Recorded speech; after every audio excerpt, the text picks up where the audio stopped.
আপনারা বলেন যে আমি মানুষ, আমি বাংলাদেশের মানুষ, আমার সাংবিধানিক অধিকারেই আমাকে দিতে হবে। সব সরকারের কাছে এটাই চাইবেন, আর কিচ্ছু চাই না আপনারা। আমরা, আমার সঙ্গে অনেকের পরিচয় আছে, আজকে নতুন পরিচয় নিয়ে আমাকে আজকে দেখেন নাই আপনারা। আমরা যখন শুরু করি আমাদের কাজ, গ্রামীণ ব্যাংকের কাজ, আমরা গরিব মেয়েদের নিয়ে কাজ করতে হচ্ছে।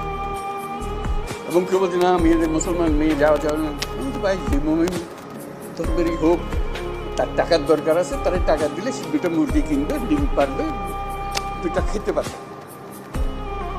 পাশের পাড়া হলো হিন্দু পাড়া। কেউ বলছে আপনি হিন্দু পাড়ায় যাবেন, মানে না, কেউ তো যায় না হিন্দু পাড়ায়, আপনি কেন যাবেন? আমি তো হিন্দু পাড়ার জন্য আসলে মুসলমান পাড়ার জন্য, গরিব মেয়ের জন্য এসছি। আপনি শুনবেন না আমাদের ইতিহাসে, গ্রামীণ ব্যাংকের ইতিহাসে, যে আমরা এটা হিন্দু পাড়া বলে বাদ দিয়ে গেছি, ও মুসলমান